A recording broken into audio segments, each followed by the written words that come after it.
There was a poem I wrote called The Rye. It was about this girl who had a dream that she would fly, but she never got to.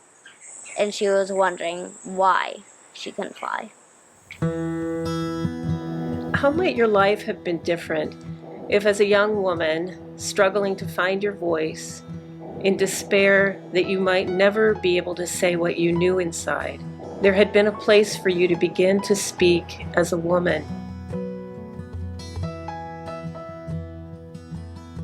You know, that very first circle that I attended happened at the perfect pivotal time in my life. I knew something had to change. I was living a shell of really who I knew I should be. It has changed my life.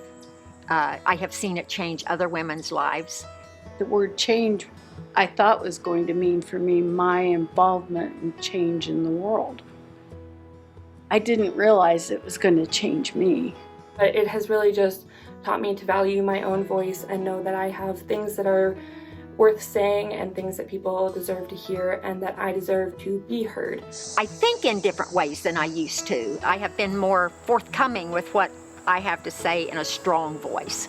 What this has done for me is given me a chance to learn, I think, how to really listen and how to listen to myself. What I found through that listening is a voice that knows so clearly what to do, how to do it, when to do it. So that changes everything. What I love about women writing is it's always an invitation. And that just feels so perfect. What I've been most inspired by in my time with women writing has been the way that women in the community trust each other, and the way that the women in the community trust the tools that we use in the processes we use in our writing circles, because it's transformative. We all have picked up on the fact that a writing circle is a safe place. You bring what you have, you share it, and you get the feedback you ask for, not what you don't ask for. And so whatever I bring is okay. There's never really a question when you enter a circle that everyone will get a chance to be heard. That's just a given. Having your own voice heard in a circle, it's incredible how it makes you want to do that again. The number one gift was probably just being there and being able to share things without feeling like I was being judged. It's a really good experience to kind of take your writing and sharing it in a different community or a different space with other people. And you keep hearing other people's stories. It's like the best books you've ever read. Being able to be in environments where there's the presumption of goodwill and that you can trust that you'll be heard, and where you're being given trust to hear and witness others. It's just a remarkable experience. It's such a gift to have a place that you're safe to speak your truth. I came to women writing because of you. Why did you come?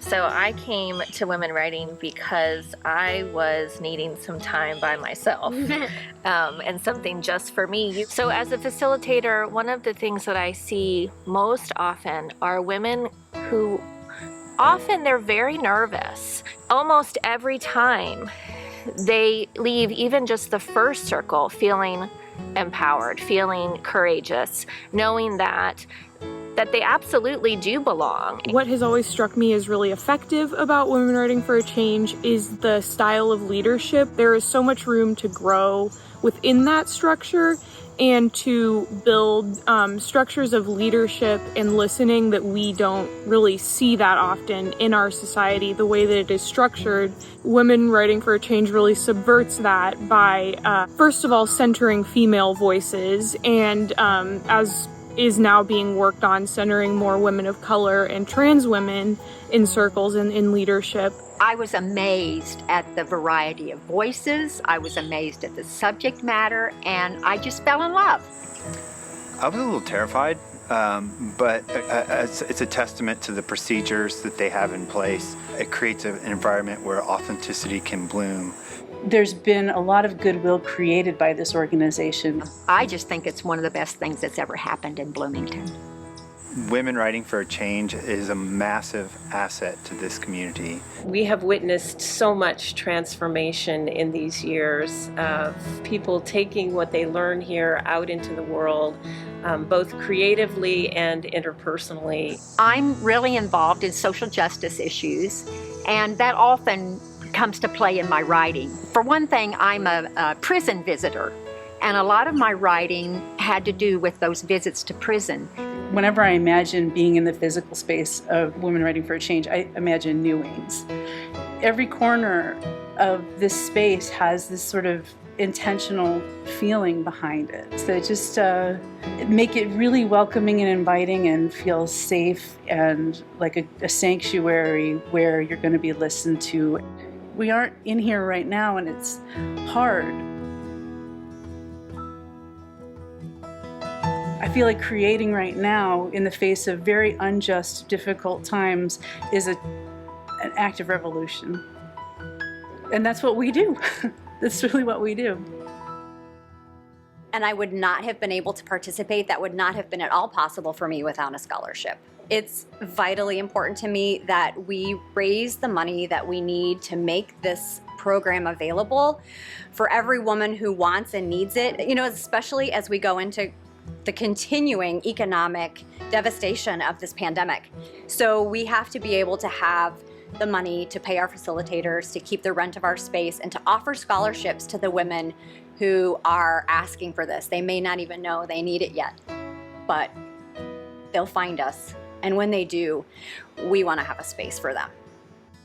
So we need to raise $10,000 this year. We have a 1-to-1 match for up to $10,000. So if we raise that, then we can provide scholarships to the women who need it.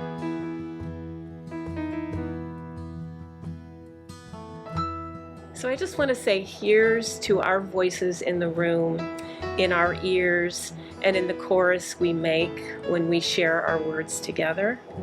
Thank you for your support.